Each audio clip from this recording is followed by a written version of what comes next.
ವಸ್ತುನಿಷ್ಠತೆ, ವಿಶ್ವಾಸಾರ್ಹತೆ, ನಿಖರತೆಗಾಗಿ ನೋಡ್ತಾ ಇರಿ ನ್ಯೂಸ್ ಪುತ್ತೂರು, ಜನಮನದ ಪ್ರತಿಧ್ವನಿ. ಶುಭ ಮುಂಜಾನೆ. ನಾನು ಶ್ರೀಮಾ. ಇಂದಿನ ಮುಖ್ಯಾಂಶಗಳು.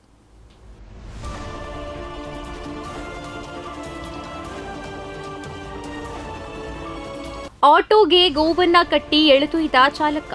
ಆಟೋಗೆ ಗೋವನ್ನ ಕಟ್ಟಿ ಎಳೆದೊಯ್ಯುವ ಘಟನೆ ಕೃತ್ಯ ಡಿಸೆಂಬರ್ 26ರಂದು ಸವಣೂರಿನಲ್ಲಿ ನಡೆದಿದೆ. ಆಟೋಗೆ ಗೋವನ್ನ ಕಟ್ಟಿ ಎಳೆದೊಯ್ಯುವ ಚಾಲಕನ ದುಷ್ಟಬುದ್ಧಿಯ ವಿಡಿಯೋ ವೈರಲ್ ಆಗಿದೆ.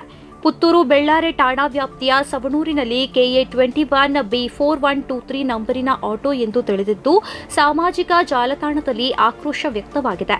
ರಾತ್ರಿ ಹೊತ್ತು ಈ ಘಟನೆ ನಡೆದಿದ್ದು ಕಾರಣ ಇನ್ನೂ ತಿಳಿದುಬಂದಿಲ್ಲ. ಹಿರೇಬಂಡಾಡಿ ಗ್ರಾಮದಲ್ಲಿ ಕಾಡಾನೆ ದಾಳಿ. ಕಾಡಾನೆಯಿಂದ ಹಾನಿಗೊಳಗಾದ ಕೃಷಿ ಪ್ರದೇಶಕ್ಕೆ ಮಾಜಿ ಶಾಸಕ ಸಂಜೀವ ಮಠಂದೂರು ಭೇಟಿ.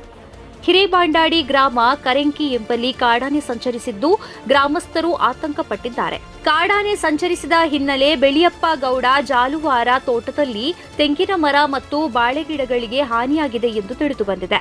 ಈ ಸಂದರ್ಭ ಸ್ಥಳಕ್ಕೆ ಭೇಟಿ ನೀಡಿದ ಪುತ್ತೂರಿನ ಮಾಜಿ ಶಾಸಕ ಸಂಜೀವ ಮಠಂದರ್ ಅವರು ಅರಣ್ಯಾಧಿಕಾರಿಗಳು ಸೂಕ್ತ ಮುಂಜಾಗ್ರತಾ ಕ್ರಮ ವಹಿಸುವಂತೆ ತಿಳಿಸಿದ್ದಾರೆ. ಬಿಜೆಪಿಗೆ ಅತ್ಯಧಿಕ 2,244 ಕೋಟಿ ರೂಪಾಯಿ ದೇಣಿಗೆ. ಕಾಂಗ್ರೆಸ್ಗೆ ಸಿಕ್ಕಿದ್ದು 289 ಕೋಟಿ ಮಾತ್ರ.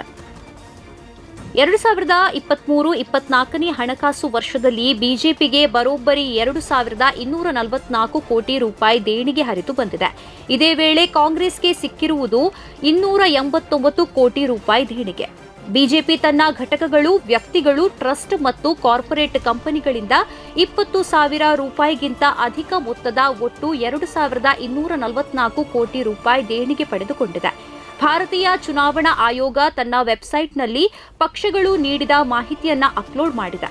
2022-23ರ ಹಣಕಾಸು ವರ್ಷದಲ್ಲಿ ಬಿಜೆಪಿ 719.85 ಕೋಟಿ ರೂಪಾಯಿ ದೇಣಿಗೆ ಸ್ವೀಕರಿಸಿದ್ದರೆ ಕಾಂಗ್ರೆಸ್ 79.92 ಕೋಟಿ ರೂಪಾಯಿ ಸ್ವೀಕರಿಸಿತ್ತು. ಕಳೆದ ಹಣಕಾಸು ವರ್ಷಕ್ಕೆ ಹೋಲಿಸಿದರೆ ಬಿಜೆಪಿಗೆ ಸಿಕ್ಕಿದ ದೇಣಿಗೆ ಪ್ರಮಾಣ ಶೇಕಡಾ 212 ಏರಿಕೆಯಾಗಿದೆ. ಬಿಜೆಪಿ ಪ್ರುಡೆಂಟ್ ಎಲೆಕ್ಟೋರಲ್ ಟ್ರಸ್ಟ್ನಿಂದ 723.6 ಕೋಟಿ ರೂಪಾಯಿ ದೇಣಿಗೆ ಪಡೆದಿದೆ. ಈ ಟ್ರಸ್ಟ್ ಕಾಂಗ್ರೆಸ್ ಪಕ್ಷಕ್ಕೆ 156.4 ಕೋಟಿ ರೂಪಾಯಿ ದೇಣಿಗೆ ನೀಡಿದೆ. ಬಿಜೆಪಿ ಪಡೆದ ಒಟ್ಟು ದೇಣಿಗೆಯ 1/3 ಮತ್ತು ಕಾಂಗ್ರೆಸ್ ದೇಣಿಗೆಯ ಅರ್ಧದಷ್ಟು ಭಾಗ ಈ ಒಂದೇ ಟ್ರಸ್ಟ್ನಿಂದ ಬಂದಿರುವುದು ವಿಶೇಷವೆನಿಸಿದೆ ಎನ್ನಲಾಗಿದೆ. ಸಿಲಿಂಡರ್ ಸ್ಫೋಟದಲ್ಲಿ ಚಿಕಿತ್ಸೆ ಫಲಿಸದೆ 2 ಮಾಲಾಧಾರಿಗಳು ಮೃತ್ಯು. ಮಲಗಿದ್ದ ವೇಳೆ ಸಿಲಿಂಡರ್ ಸ್ಫೋಟಗೊಂಡು 9 ಅಯ್ಯಪ್ಪ ಮಾಲಾಧಾರಿಗಳಿಗೆ ತೀವ್ರ ಗಾಯಗಳಾಗಿದ್ದ ಘಟನೆಗೆ ಸಂಬಂಧಿಸಿದಂತೆ ಚಿಕಿತ್ಸೆ ಫಲಿಸದೆ 2 ಮಾಲಾಧಾರಿಗಳು ಮೃತಪಟ್ಟಿದ್ದಾರೆ.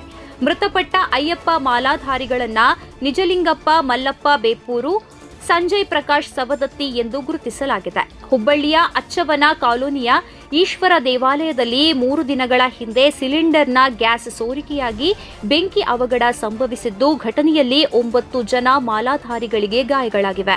ಗಾಯಾಳುಗಳಿಗೆ ಕಳೆದ 3 ದಿನಗಳಿಂದ ಹುಬ್ಬಳ್ಳಿ ಕಿಮ್ಸ್ ಆಸ್ಪತ್ರೆಯಲ್ಲಿ ಚಿಕಿತ್ಸೆ ನೀಡಲಾಗಿದೆ. ಈ ಚಿಕಿತ್ಸೆ ಫಲಿಸದೆ 9 ಮಾಲಾಧಾರಿಗಳಲ್ಲಿ 2 ಮೃತಪಟ್ಟಿದ್ದಾರೆ.